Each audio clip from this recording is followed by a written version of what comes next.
Derecho al Día. Derecho al Día. El programa de la Facultad de Derecho de la Universidad de Buenos Aires. Derecho al Día. Derecho al Día. Por Radio UBA. Iniciamos así el programa de la Facultad de Derecho. Mi nombre es Juan Seda y como en todas las emisiones de este programa, convocamos a un profesor e investigador de nuestra casa para hablar sobre sus temas de investigación precisamente. Y hoy tenemos el honor de contar con la presencia de un profesor emérito de nuestra casa, el doctor Tulio Ortiz, que ha sido también vicedecano de la facultad y tiene una muy extensa trayectoria en la investigación. ¿Cómo le va, doctor? ¿Qué tal, doctor Seda? Buen día, ¿cómo anda? Muy bien. Muy bien. Muchas gracias por la invitación. Muy bien. La tarea de investigación en la facultad ha cobrado en los últimos años un gran impulso y usted es uno de los responsables de esto. ¿Cómo se imagina, cómo aparece la investigación en la tarea del abogado, que es una carrera para la cual en general uno se prepara más en el ejercicio y no tanto en la tarea de investigación? Sí, efectivamente, el esquema muchas veces en la Universidad de Buenos Aires es que en la Facultad de Derecho no se investiga, y eso es uno de los tantos mitos urbanos que no son ciertos. Desde hace ya muchos años, tanto la Secretaría de Investigación como el Instituto Gioja. El Instituto Gioja funciona desde principios de los años 80, que se fundó, yo diría, casi simultáneamente con el advenimiento de la democracia en la Argentina. Desde entonces, yo diría ya 3 generaciones se han sucedido, yo soy de la primera, lógicamente, en nuestro instituto y con el apoyo de la Secretaría de Investigación, que fue creada allá por el año, yo calculo 97, 98, es decir, que la Secretaría de Investigación, a su vez, contenida dentro de la Secretaría de Ciencia y Técnica de la Universidad de Buenos Aires, nos presta todo el apoyo, el espacio. Este es uno, obviamente, porque es todo lo mismo, es toda la universidad. La universidad además financia los llamados proyectos UBACIT, que no son sumas absolutamente importantes, pero nos permiten publicar, como hemos hecho todos los años, algún avance de nuestras investigaciones. También es cierto que esto depende de las personas. Desde hace ya, como 15 años el instituto está en la dirección del doctor Carlos Cárcova y gracias a Dios también contamos con el apoyo del actual secretario de investigación de la UBA, que es el doctor Marcelo Alegre. No hay forma de que no trabaje uno dentro del otro, ¿no es cierto? Así que de manera que en una tarea coordinada con múltiples proyectos UBACIT, proyectos de investigación de iniciación, bueno, en fin, sería largo y tal vez algo tedioso enumerar esto. Tengo la suerte de pertenecer al Instituto Gioja, donde desarrollamos nuestro espacio. Doctor, usted muy bien nos ha explicado un poco cómo funciona el sistema de investigación institucionalmente, pero usted es un investigador nato, esencialmente es un pensador del derecho. ¿Qué lo ha llevado a desarrollar esa tarea más intelectual del derecho y ese perfil, ¿no?, profesional y tan académico? Efectivamente, si bien yo en épocas remotas, el año que viene cumplo 50 años de que me recibí de abogado, en épocas remotas ejercí la profesión intensamente, lo cual me dio una gran experiencia práctica de conocer la gente, de saber lo que es un juez, lo que es un oficial primero, lo que es el pinche que les aman y la importancia que cada uno tiene, porque en esta vida, usted lo sabe bien, doctor Seda, no hay amigos ni enemigos pequeños. Entonces, una de las tantas cosas que uno aprende en el ejercicio de la profesión es esa. Después la aplica en todos los ámbitos. Luego, tal vez, por la situación de la aparición de los llamados incentivos, de docente me convertí en docente investigador. Esto fue una gran transformación que hizo la UBA, en consonancia con el Ministerio de Educación, y entonces se formó esta categoría de docentes investigadores que después de una serie de largos trámites logran una llamada dedicación full time, o sea, de tiempo completo. En ese ámbito yo me manejo. Mi experiencia práctica del derecho, mi vocación, modesta por supuesto por la historia, me ha salvado tratar de conjugar los dos factores. Y desde luego, desde el ámbito docente, la titularidad de cátedra, quien tuve el gusto de suceder fue nada menos que a Germán Vidal Campos. Entonces, con quien colaboré como 14 años, efectivamente. Derecho, historia y poder político son tres cosas que van de la mano, es decir, son indisolubles. Entonces por eso teníamos esta idea, y por eso lo estamos canalizando en nuestros proyectos de investigación, de enfocar con Germán diría, aspecto tridimensional, ¿no es cierto? El derecho, la historia y el poder político, que no es la teoría tridimensionalista del derecho, que es otra cosa, la de Goldsmith. Pero yo, digamos, la adapto a esto que es propio de mis conclusiones personalísimas. Claro. No intento imponer a nadie, por supuesto. Inevitable empezar a introducirnos en un tema del cual hemos hablado varias veces en este programa con usted, pero que siempre resulta apasionante, y es la historia de la Facultad de Derecho y su vinculación con el poder en la Argentina, algo en lo cual creo que usted es el mayor experto, uno de los mayores expertos en el mundo en este tema, vinculando a la universidad con la trayectoria institucional de un país, y que ha creado incluso un seminario permanente. Sí. Llamó la atención en algún momento que 15 presidentes constitucionales argentinos hubieran transitado nuestras aulas. Eso no podía ser obra de la casualidad. También grandes referentes históricos, culturales, escritores, en fin, sería largo también de contar eso. Entonces, a ver, ¿cuál podría ser la explicación? Bueno, esa pregunta, que presupone una conjetura, es el principio de una investigación. Una investigación es una inquietud sobre una pregunta sin respuesta. Después veremos, a través del tiempo y de los resultados de la investigación, si hay respuestas y cuáles son las respuestas. Y si las que hemos tomado como valederas en algún momento pueden ser desechadas más adelante con otras pruebas. Porque la investigación es eso, un permanente replantearse de hipótesis, conjeturas, y finalmente las tesis pueden caer. Esto lo han demostrado Kuhn con su teoría de los paradigmas, en fin. Y Popper, donde dice que si no hay verificación permanente de idea científica, no hay ciencia. Claro, pero usted estamos todo el tiempo tratando de someter eso a nuestras comprobaciones. Pero parte de un dato que usted muy bien lo ha manifestado recién, y que sería difícil como pensador científico dejarlo de lado, ¿no? La idea, un dato tan llamativo como que tantos presidentes de la nación hayan surgido de una sola facultad. Eso realmente provoca una pregunta y abre un debate que seguramente vamos a poder tratar en varios bloques.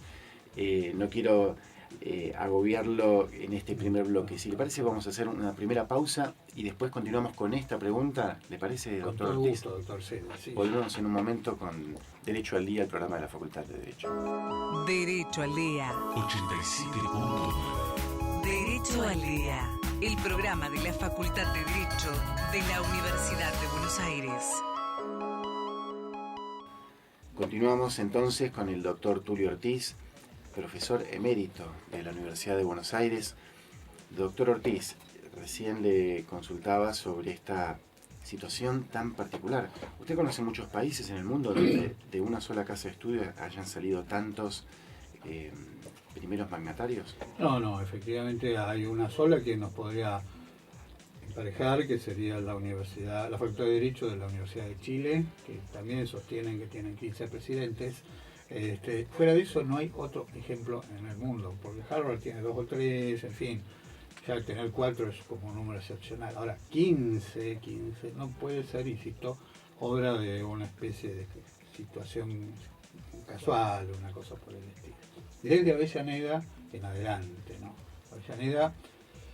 Nicolás Avellaneda, que tanto se habla no solo como presidente, sino que es el promotor de la ley de universidades que lleva su nombre del año 1885, es egresado nuestro.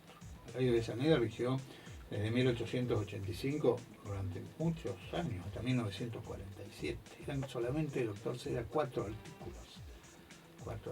Otra forma de legislar, otro estilo mucho más austero y mucho más preciso, con quizá menos principios abstractos y más reglas claras, ¿no? Claro, esa es la conclusión absolutamente cierta, doctor Seda.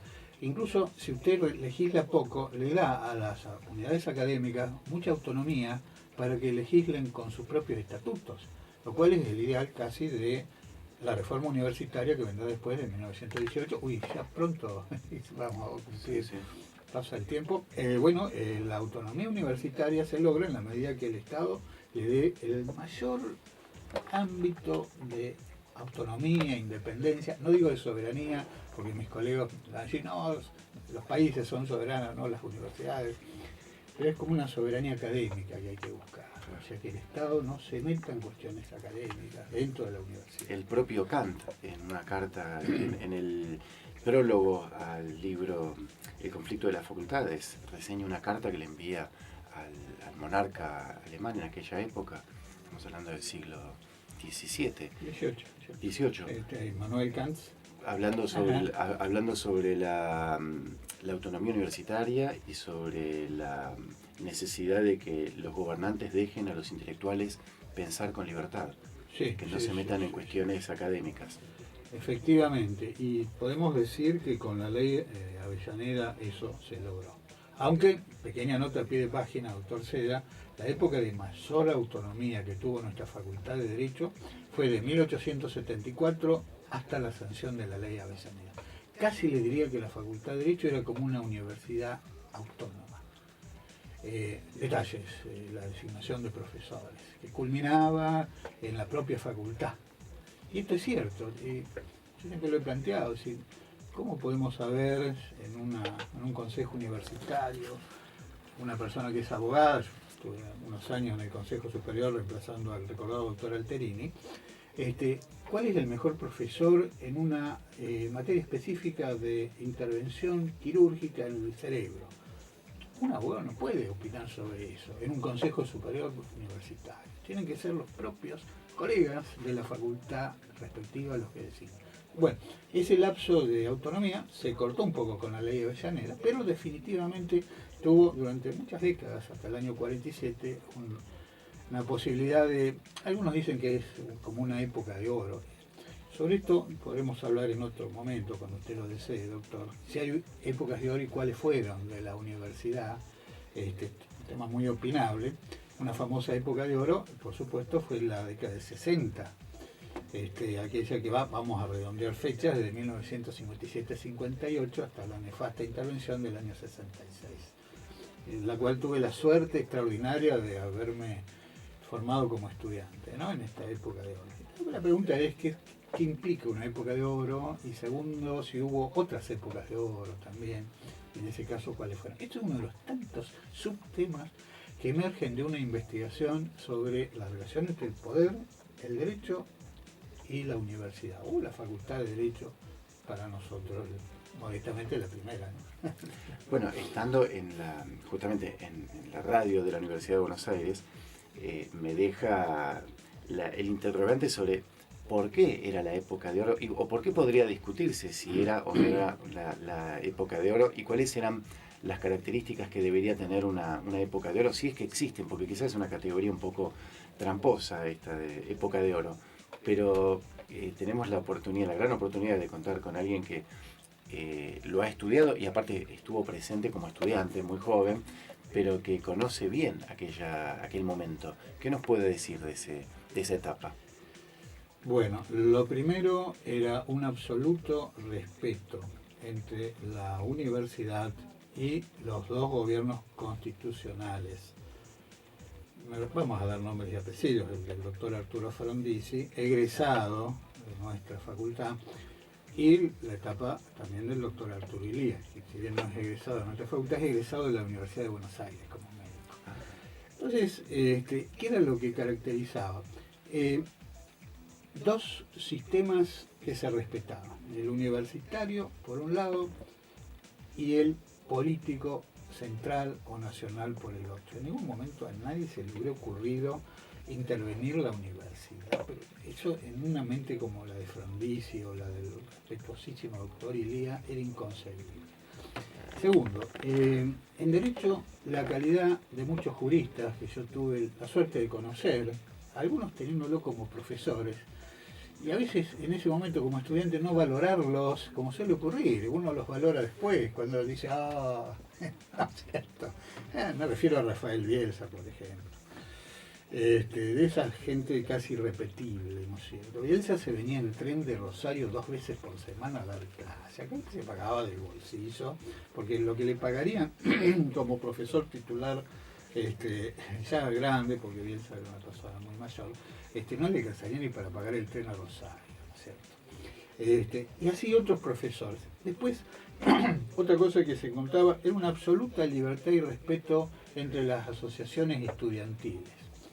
Tanto era el respeto que se consideraba, y he aquí otro tema muy controversial, que no era necesario crear un centro único, porque el centro único puede tener había experiencias de la década del 50 de los centros únicos, o la sindicación obligatoria, en fin, etcétera, que podían llevar a una concepción de centro único que al ser centro único quisiera tener al mismo tiempo la única verdad, que es una tendencia humana que todos conocemos. Entonces existía una multiplicidad de asociaciones que se respetaban totalmente. ¿Había excepciones? Sí, había excepciones, porque la regla tiene su excepción. Había grupos violentos. Tuvimos en el año 62 el lamentable, asesinato, así hay que llamarlo, de Norma Beatriz Melena, en las inmediaciones del bar de la facultad. Pero 1962. Sí, 1962, efectivamente. La fecha es fácil de recordar, fue un día 9 de junio, donde grupos ajenos a la facultad fueron a recordar los sucesos del año 1956 en la misma fecha. Me refiero a los lamentables fusilamientos que hubo en ese año. Muy bien, entonces ahí empezó la discusión y Norma Beatriz Melena, que era estudiante en esa época de asistencia social, que era una carrera que funcionaba en esos dos pisos, digamos. Lo que hoy sería trabajo social. Sí, creo que ya no está más en nuestra sede, pasó, creo que a la ciudad universitaria. A ciencias sociales. Está en sociales, sí. Verdad. Norma Beatriz Melena, pobre, andaba por el bar, no tenía nada que ver, y como suele ocurrir en estos hechos, le dio una bala que la mató en el acto. Es una chica. Había una placa a la entrada del bar, después de muchos años alguien la sacó, no la repuso. Y reconozco que hemos fracasado para reencontrar la placa. Yo digo que algún día alguien la va a volver a poner, porque merece, ¿no? Como repudio a la violencia y justo un inocente, ¿no? Quiero, doctor, hacer un paréntesis, porque el tema de la violencia política también creo que en aquella época, yo no tenía ese dato, que era algo tan de la década del 60, pero sé que después sí hubo distintas situaciones. Pero si usted está de acuerdo, vamos a hacer una breve pausa y continuamos en un momento. Sí. Derecho al Día. 87.9. Derecho al Día. El programa de la Facultad de Derecho de la Universidad de Buenos Aires. Continuamos con el programa del día de hoy de la Facultad de Derecho, con entrevistas a nuestros profesores e investigadores, con la muy grata presencia del doctor Tulio Ortiz, un sabio del derecho y un sabio de la historia de la facultad. Doctor, recién nos contaba usted sobre la situación, la incursión de la violencia política en nuestra facultad, y nos contó este caso de la estudiante que falleció. Que falleció en el bar de profesores. ¿Ese hecho se investigó? ¿Hubo algún tipo de intervención? Sí. La facultad inmediatamente ordenó la formación de, vamos a llamarle una comisión investigadora, capitaneada por un profesor de Derecho Penal que ya me voy a acordar. Incluso la instructora del sumario todavía está en la facultad, y cuando recordamos, no hace mucho, este nefasto episodio, la invitamos, la vamos a nombrar porque es uno de los baluartes de la Facultad de Derecho, la señora Lilia Bardone de Freire, que fue la instructora, seguido por el doctor Molina, ya me voy a acordar. Bueno, hay un sumario sustanciado, muy amplio, muy detallado. Yo creo que pasan entre 20 y 30 testigos, es impresionante, muchos de ellos muy conocidos, porque luego de haber sido estudiantes, pues en ese momento eran estudiantes, algunos estaban en el bar, otros afuera. Norma Beatriz Melena muere no dentro del bar, sino pasando por el bar. Esa es la mala suerte, porque la bala perdida le pega en la nuca cuando ya... Bueno, el sumario es muy completo, muy detallado. Aparecen los imputados, que aquel que tenga interés podrá consultar esto en el archivo histórico de la Facultad de Derecho. Y desde luego la sanción que se les aplica. ¿Y eran de una agrupación política? Bueno, acá juegan algunas cosas que habría que aclarar. En ese momento había una agrupación que era semiclandestina llamada la CGU. La CGU era la Confederación General Universitaria de Orientación Peronista.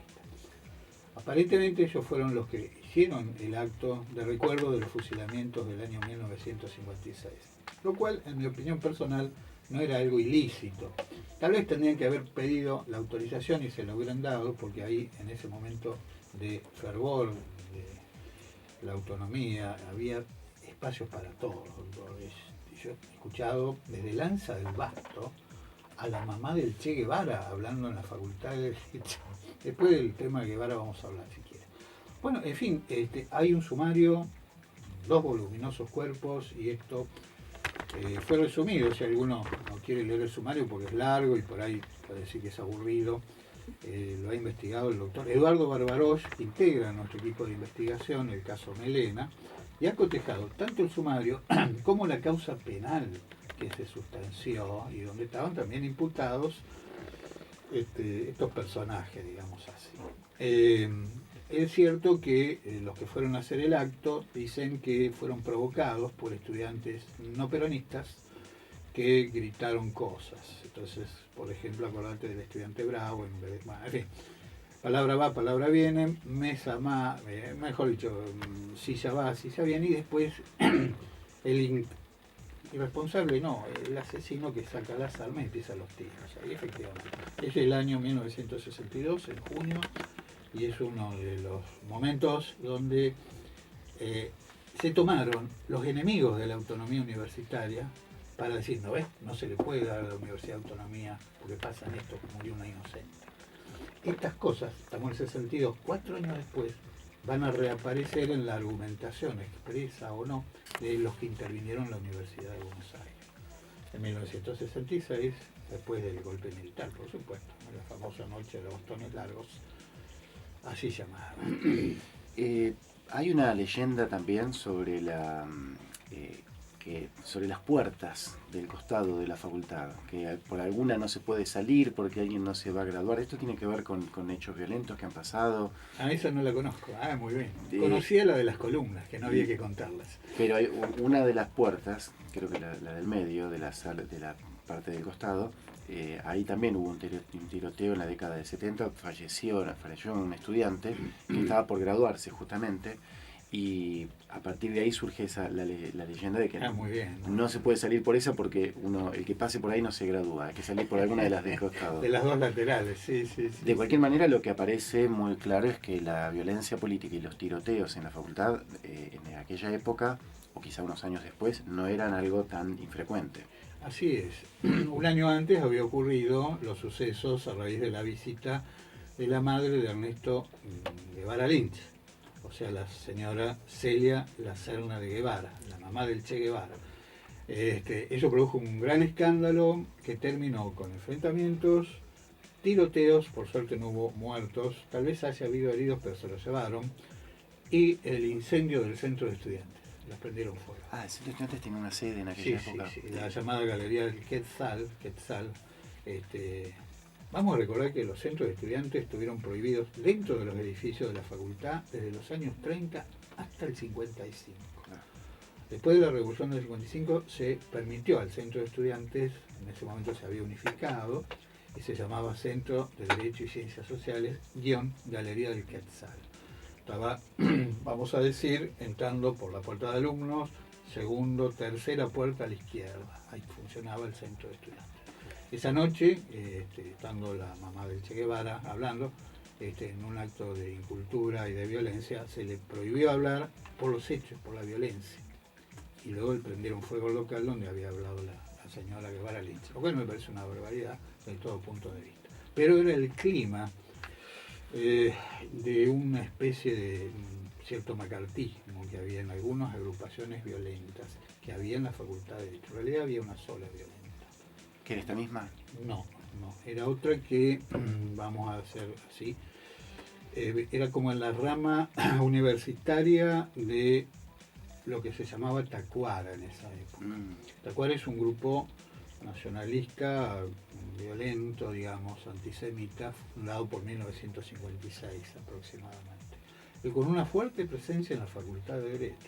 Cuando digo fuerte no me refiero a importancia numérica, sino a 200 o 300 tipos, de los cuales 30 o 40 no tenían problema de usar elementos contundentes. Claro.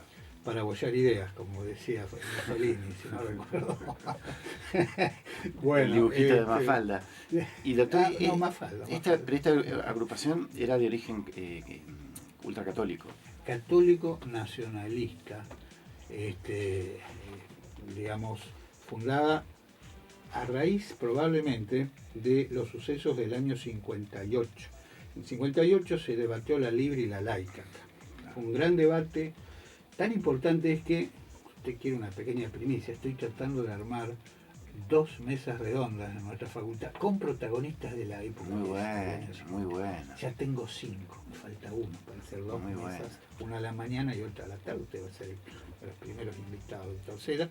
Bueno, a raíz de eso, esa conmoción que fue muy grande en el país, surgió este grupo de ultraderecha, que era como la fuerza del choque indeseable de los llamados libres o verdes, que en general eran tipos liberales democráticos, porque eran los humanistas, así llamados, que eran pacíficos, se podía conversar, etc. Y se aparecieron estos hacia la derecha y con métodos de violencia. Claro.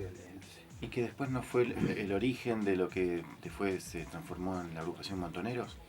Es una de las ramas que originan la agrupación Montoneros, como usted bien dice. Exactamente.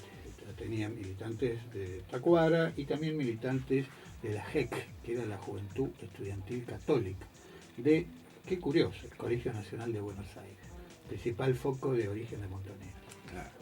Bueno, realmente es un libro abierto. Hablar con ustedes es un placer, doctor, y creo que es importante que esto quede registrado. Por eso este programa, además de salir en ser emitido por la radio, es filmado y va a ser registrado en las redes sociales.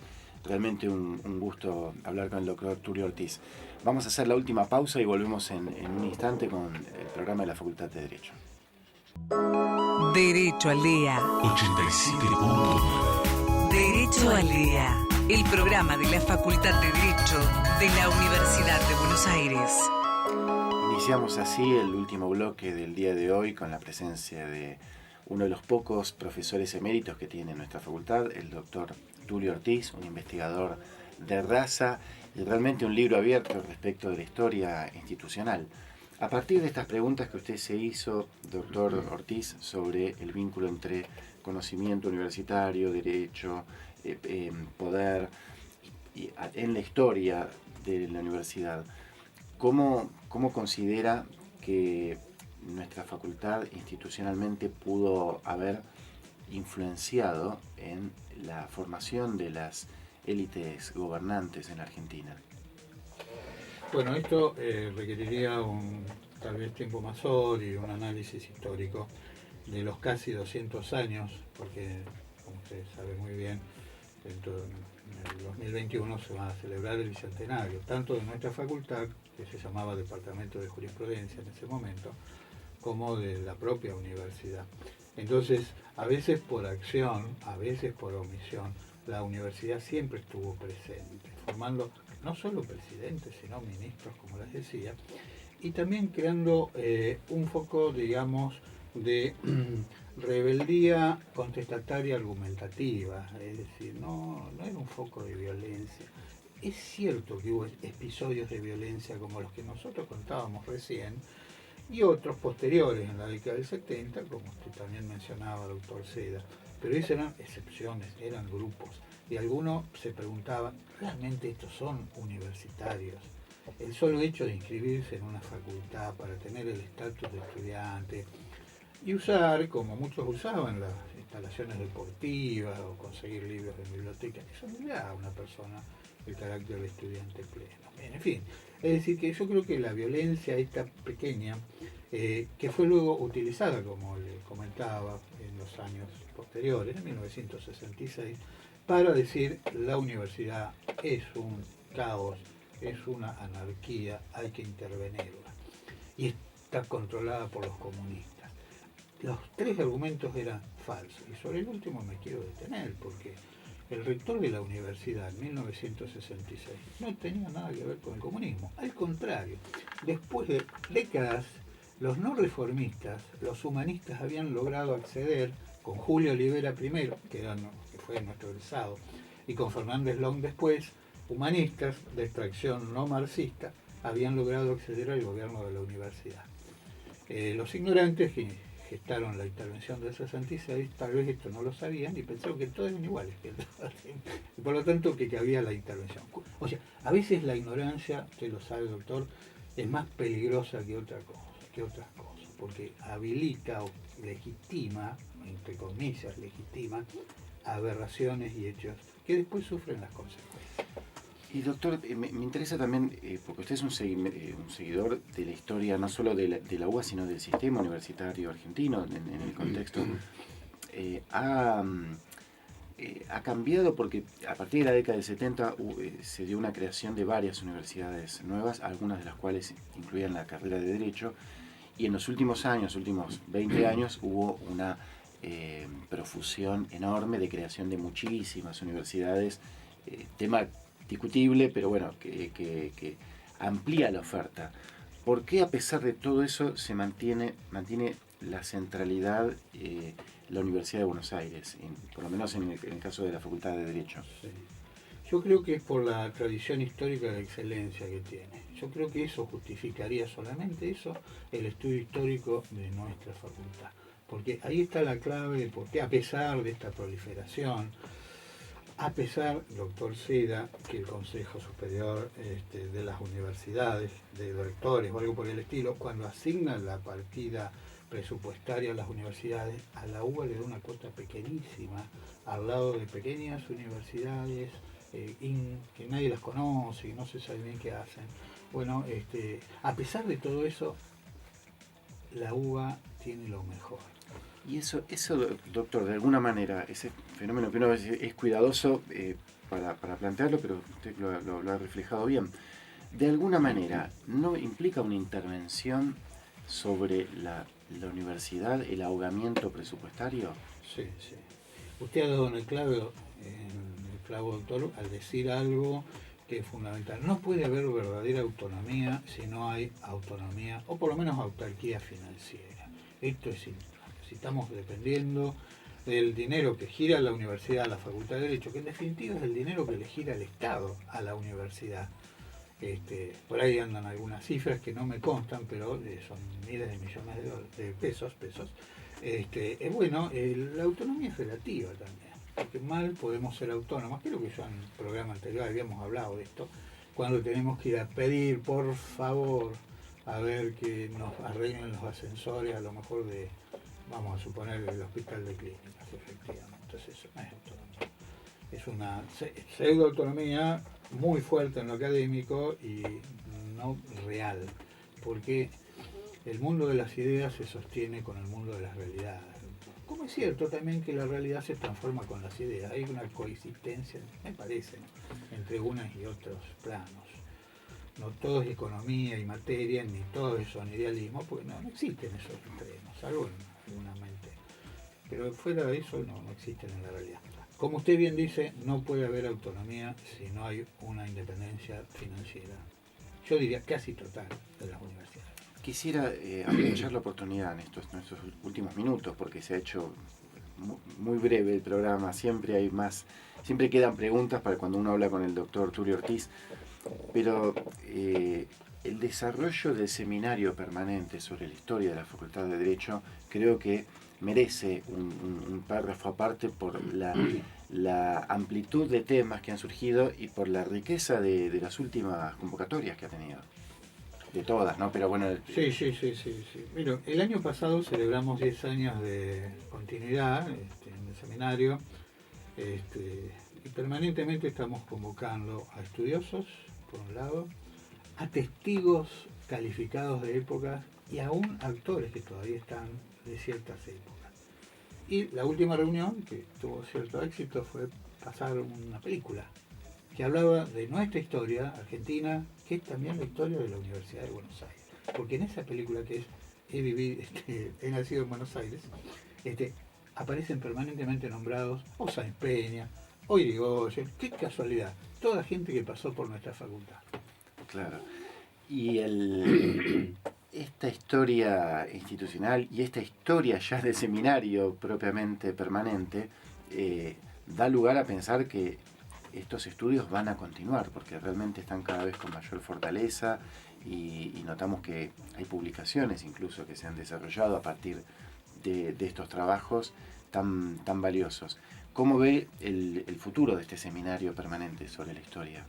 En forma muy optimista, ya tenemos casi programado el año próximo, que es el 2016. Una de las actividades va a ser este debate, esta especie de resurrección de los debates del año 1958, y múltiples profesores que nos han ofrecido sus conocimientos para exponerlos en el seminario, y eso es un buen síntoma también.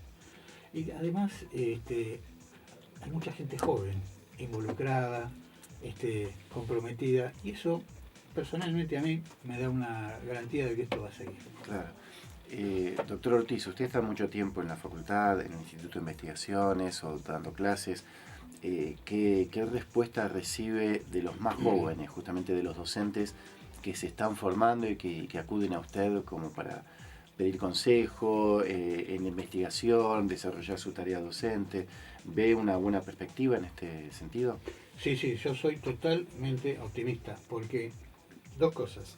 Primero, que lo hacen sabiendo que no es una fuente de ingresos. Y si lo es una minúscula cantidad. Y segundo, que tienen algo que es la virtud de ser uva. Tener cierto estoicismo, cierta paciencia, cierto aquello de que en definitiva mis ideas van a triunfar. Eso tienen. Y si tienen eso, seguro que siguen. Bueno, realmente es un mensaje muy alentador el que nos deja, doctor, como universitarios, como integrantes de la Universidad de Buenos Aires. Es un gusto tenerlo aquí en este programa. Usted es un invitado permanente y realmente esperamos que mucha gente pueda escuchar en vivo el programa, pero a su vez después en las reiteraciones a través de las redes sociales poder escuchar estas palabras tan importantes de uno de los pocos profesores eméritos que tenemos y a quien agradecemos su presencia hoy en día. No, el agradecido soy yo, doctor Seda, como así también que me haya honrado con una de sus producciones intelectuales que realmente resultan sus años también, O sea, algún día va a tener los mismos anticuarios. Yo se lo garantizo.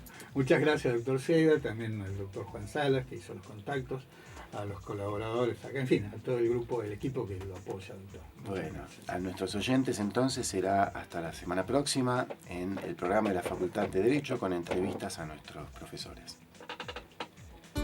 Derecho al Día 87.9. Derecho al Día, la Facultad de Derecho de la Universidad de Buenos Aires en Radio UBA. Radio UBA 87.9, la radio de la Universidad de Buenos Aires.